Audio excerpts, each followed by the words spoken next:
बच्चों, पिछले वीडियो में आपको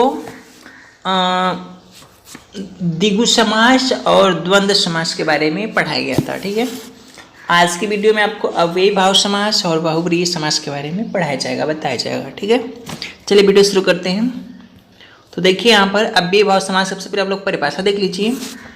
अव्ययी भाव समास, ठीक है, तो इसकी परिभाषा देखिए। जिस समास का पहला पद, ठीक है, अव्यय तथा प्रधान हो उसे अव्ययी भाव समास कहते हैं। ठीक है, पहला पद यानी कि पूर्व पद। ठीक है, चलिए तो क्या परिभाषा हुआ। जिस समास का पहला पद अव्यय तथा प्रधान हो उसे अव्ययी भाव समास कहते हैं। कुछ किताबों में बस इतना ही लिखा है कि जिस समास का पूर्व पद अव्यय हो उसे अव्ययी भाव समास कहते हैं। तो जो भी आपको जैसे बताना परिभाषा, कोई दिक्कत नहीं है। ठीक है, अब यहाँ पर एक नया शब्द आप लोगों के लिए अव्यय यूज हुआ होगा। तो अव्यय का मतलब, तो अव्यय वह शब्दांश या शब्द होता है जो किसी भी परिस्थिति में अपना रूप नहीं चेंज करता है। ठीक है, यानी जिसका रूप कभी भी नहीं बदलता है, वह अव्यय होता है। ठीक है, अब प्रधान क्यों कहा गया इसको, क्योंकि इसी पर पूरे समस्त पद का अर्थ डिपेंड करता है। ठीक है ना, इसके हिसाब से पूरे समस्त पद का अर्थ चेंज हो जाएगा। यानी कि यह अव्यय जिस भी शब्द के साथ जोड़ेगा उसका अर्थ इसी अव्यय पर ही डिपेंड करेगा, है ना। इसके जुड़ने के बाद क्या होगा, उस शब्द का पूरा अर्थ ही बदल जाएगा। चलिए देखते हैं। अच्छा, एक बात और यहाँ पर पहचान। अव्ययी भाव समास है, आप कैसे पहचानेंगे, उस समस्त पद को देखकर, वह समासिक पद देखकर। ठीक है, तो उसमें क्या रहेगा, पहला पद जो रहेगा वह अनु हो सकता है, आ हो सकता है, प्रति हो सकता है, भर हो सकता है, यथा हो सकता है, हर हो सकता है, सु हो सकता है, आगे और भी बता दो आपको, परि हो सकता है, अति हो सकता है, इति हो सकता है, दूर हो सकता है, निर हो सकता है, उप हो सकता है, सु हो सकता है, स हो सकता है, अभी हो सकता है, अधि हो सकता है, वही हो सकता है, ऐसे बहुत सारा है। ठीक है, यहाँ पर आपको कुछ बताया जा रहा है, इसका आप समझिए। कुछ यहाँ पर उदाहरण देखिए आप लोग। जैसे आपके सामने एक समस्त पद है प्रतिदिन। ठीक है, चलिए इसका समास विग्रह, सबसे बड़ी बात है कि यहाँ पर और समझिए कि अव्ययी भाव समास में जो समास विग्रह आप करेंगे वह किस प्रकार से किया जाता है। तो जो समस्त पद होता है उसके अर्थ को आप लिख देंगे और वही अर्थ क्या कहलाएगा, समास विग्रह कहलाएगा। तो प्रतिदिन का अर्थ क्या होता है, प्रत्येक दिन, तो ये इसका क्या हो गया, समास विग्रह। अब यहाँ पर आप देखेंगे प्रति क्या है, अव्यय, और यहाँ पर भी क्या है, प्रति अव्यय। प्रतिकूल, प्रतिकूल में कौन सा समास आप कैसे बताएंगे, देखते ही आप बता देंगे कि प्रति अव्यय जुड़ा हुआ है, तो यहाँ पर क्या होगा, अव्ययी भाव समास होगा। ठीक है ना। तो प्रतिकूल जो एक नया शब्द बन रहा है उसका समास विग्रह कैसे करेंगे, तो प्रतिकूल का अर्थ क्या होता है, उल्टा या विपरीत या विरुद्ध। ठीक ना, तो उसी के हिसाब से इसका अर्थ है इच्छा के विरुद्ध। ठीक है, चलिए तो आपको क्या करना है, बस अगर आप प्रति देख रहे हैं, प्रति अव्यय, तुरंत बता देंगे अव्ययी भाव समास।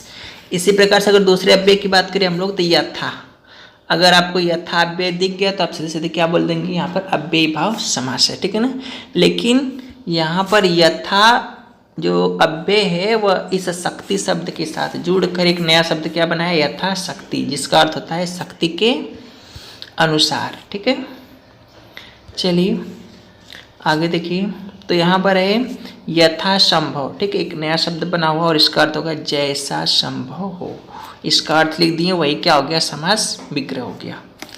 आजीवन, आजन्मा, इन दोनों में देखेंगे तो आ अव्यय के रूप में प्रयोग हुआ है। ठीक है ना, और यह जीवन के साथ जोड़कर एक नया शब्द क्या बनाया है, आजीवन। आजीवन मतलब पूरी जीवन, ठीक है, या फिर जीवन भर, ये भी आप कर सकते हैं। ये इसका क्या होगा, विग्रह होगा। आजन्मा, ठीक है, जन्मा के साथ आ लगा हुआ है तो आजन्मा हो गया, यानी जन्म से लेकर। ठीक है, इस प्रकार से आप लोग समझ सकते हैं। ठीक है, तो आपको बस क्या याद करना है, पहचान याद किए रहिए, अव्यय याद किए रहिए, और जहाँ भी अव्यय देखिए फटाफट बता दीजिए अव्ययी भाव समास। बस विग्रह की बात है तो विग्रह में आपको उसका अर्थ जैसा आपको समझ में आएगा वैसा आप उसका अर्थ लिख देंगे, वही क्या हो जाएगा, उसका विग्रह हो जाएगा। ठीक है, चलिए कुछ यहाँ पर भी एग्जाम्पल है इसका। हर घड़ी, यहाँ पर हर क्या है, एक अव्यय है, और वह घड़ी के साथ जोड़कर एक नया शब्द क्या बनाया है, हर घड़ी। हर घड़ी मतलब प्रत्येक घड़ी या फिर प्रत्येक समय, तो प्रत्येक घड़ी या फिर प्रत्येक समय क्या हो जाएगा, इसका समास विग्रह हो जाएगा। इसी प्रकार से एक नया शब्द है अनुरूप। अनु क्या है, एक अव्यय, और रूप में जुड़कर एक नया शब्द बना दिया अनुरूप। अनुरूप मतलब क्या होता है, रूप के योग्य। हाँ, भरपेट। भरपेट में हम लोग क्या देख रहे हैं, भर क्या एक होता है अव्यय। आपको अव्यय अगर याद किए रहेंगे तभी आप देख के पहचान पाएंगे, ठीक है। तो भर क्या है, अव्यय, और पेट एक शब्द होता है, उसके साथ ये जुड़कर नया शब्द बना दिया भरपेट। भरपेट मतलब पेट भर के। अब यहाँ पर कुछ स्पेशल एग्जाम्पल है अव्यय भाव समास का, जैसे हाथों हाथ, धीरे धीरे। यहाँ पर बीच में देख रहे हैं योजक चिन्ह लगा हुआ है, तो आप पीछे पढ़े रहे होंगे कि जिसमें योजक चिन्ह लगा हुआ होता है वह क्या होता है, द्वंद्व समास होता है। लेकिन उसमें एक क्वालिटी थी ये कि दोनों शब्द क्या थे, एक दूसरे के विपरीत थे, विलोम अर्थ वाले थे, ठीक है। लेकिन अगर योजक चिन्ह के साथ साथ दोनों अर्थ समानार्थी हों तब वहाँ पर क्या होगा, अव्ययी भाव समास होगा, ठीक है। हाथों हाथ, इसका विग्रह क्या करेंगे, हाथ ही हाथ में। धीरे धीरे, इसका विग्रह क्या होगा, धीरे ही धीरे। तो आप कैसे पहचानेंगे कि यहाँ पर अव्ययी भाव समास है कि द्वंद्व समास है, क्योंकि दोनों में योजक होता है। तो आपको क्या बताया गया यहाँ पे पहचान, कि योजक चिन्ह के साथ अगर समान अर्थ वाले शब्द हैं, समानार्थी शब्द हैं तो अव्ययी भाव समास, और विपरीत अर्थ वाले शब्द हैं तो द्वंद्व समास, ठीक है। चलिए चलिए अब हम आगे शुरू करते हैं हम लोग बहुब्रीहि समास के बारे में, ठीक है। तो इसकी परिभाषा आप लोग देखिए, जिस समास में दोनों पद मिलकर किसी तीसरे पद की ओर संकेत करते हैं उसे बहुब्रीहि समास कहते हैं, ठीक है। ये तो हो गया इसका परिभाषा। क्या हुआ, जिस समास में दोनों पद मिलकर किसी तीसरे पद की ओर संकेत करते हैं उसे बहुब्रीहि समास कहते हैं। इसमें एक बात और है, इसमें कोई भी पद प्रधान नहीं होता है। अब यहाँ पर एक बात आ गया, दोनों पद, और हमने कभी दो पद की बात तो किया ही नहीं, दो पद का जिक्र किया ही नहीं। सबसे पहले आप उसको समझ जाइए। जैसे अगर हम पीछे एग्जाम्पल की बात करें तो इसमें जो प्रथम पद था, पूर्व पद जो था वह क्या था, अव्यय था, ठीक है ना। तो यह पूर्व पद हो गया, और ये जो बाद वाला है यह क्या है, उत्तर पद है, ठीक है। तो यही आपके दो पद है जो बहुब्रीहि में दोनों पद की बात किया गया है, ठीक है। पूर्व पद और ये उत्तर पद, पूर्व पद उत्तर पद, ठीक है। पूर्व पद उत्तर पद, पूर्व पद उत्तर पद, यहाँ पर भी वैसे आपको मिलेगा। इसमें भी है पूर्व पद उत्तर पद, ठीक है। यहाँ भी अलग अलग देखेंगे तो पूर्व पद उत्तर पद, ठीक है।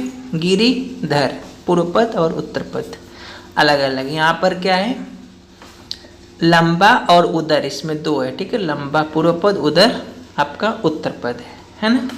इसी प्रकार से सब में पूर्व पद और उत्तर पद होता है। मृत्युंजय, मृत्यु और मृत्यु एक शब्द है पूर्व पद, और अंजय क्या है, एक शब्द है, ठीक है। इसके बाद निशा एक शब्द और सर एक शब्द है, ठीक है। तो पूर्व वाला पूर्व पद, बाद वाला उत्तर पद। चलिए, तो दोनों पद के मतलब आप समझ गए। यहाँ पर परिभाषा देखिए, परिभाषा आप देख लिए, जहाँ पर क्या होगा, दोनों पद मिलकर किसी तीसरे की ओर संकेत करेंगे। तो कैसे संकेत करेंगे, आप उदाहरण में उसको स्पष्ट तरीके से समझ पाएंगे, ठीक है। तो देखिए क्या है, ये बहुत ही आसान होता है। नीलकंठ है ना, एक समस्त पद है, और इसका विग्रह जब भी करेंगे तो विग्रह में ये आपका इतना हर बार यूज होगा बहुब्रीहि समास में, है जिनका या फिर है जिसका, ठीक है। तो देखिए, जैसे नीलकंठ, नीला कंठ है जिनका, अर्थात शिव जी, ठीक है। तो प्रथम पद नील, उत्तर पद कंठ, और जो तीसरे पद की ओर संकेत करने वाली बात थी वह क्या था, शिव जी, ठीक है। नीलकंठ से क्या पता रहा, नीला है कंठ जिनका, ये किसकी ओर संकेत कर रहा है, ये पूरा वाक्य किसी तीसरे को, और वह तीसरा कौन है, शिव जी है। उसी प्रकार से लंबोदर, यानी कि लंबा उदर है जिनका, तो ये लंबोदर जो है इसका समास विग्रह जब हम लोग किए हैं तो हमें स्पष्ट क्या हुआ, लंबा उदर है जिनका, है ना। यानी कि लंबोदर किसकी ओर संकेत कर रहा है, लंबा उदर है जिनका। अब वह कौन है, वो तीसरा गणेश जी, ठीक है। तो प्रथम पद लंबा, द्वितीय उत्तर पद उदर, और जिनको ये संकेत कर रहे हैं वह आपका क्या होगा, तीसरा पद गणेश जी। इसी प्रकार से सब है। देखिए, गिरिधर, गिरि को धारण करने वाला अर्थात श्री कृष्ण, ठीक है। प्रथम पद गिरि, उत्तर पद धर, और तीसरा पद श्री कृष्ण, ठीक है।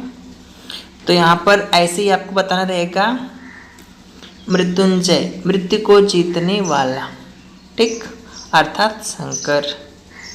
आगे देखेंगे इसी प्रकार से है, निशाचर, निशा में विचरण करने वाला अर्थात राक्षस। तो निशाचर शब्द जो है वह किसकी ओर संकेत कर रहा है? राक्षस की ओर। राक्षस क्या है? तीसरा पद है। ठीक है, तो आप ध्यान रखिएगा, आपको समस्त पद में जो भी शब्द मिलेगा उसका विग्रह करते समय आप लोग है जिनका या फिर है जिसका या फिर वाला है ना, ने वाला ने वाली, यानी कि इन सबों का आप प्रयोग करके इसका विग्रह करेंगे। ठीक है, जैसा जहाँ पे अर्थ सटीक बैठेगा वैसे। तो इसका कुछ एग्जाम्पल और यहाँ पर देखिए, जैसे चतुर्भुज, चार हैं भुजाएं हैं जिसकी, यानी कौन? विष्णु अर्थात विष्णु। चतुर्मुख, चार है मुख जिसके, अर्थात ब्रह्मा जी। पीताम्बर, पीला है वस्त्र जिसका, अर्थात कृष्ण। चंद्रशेखर, चंद्रमा है शिखर पर जिसके, अर्थात शंकर जी। अब यहाँ पर ये तो ठीक है, पीताम्बर चंद्रशेखर अच्छी बात है, ये आप समझ गए।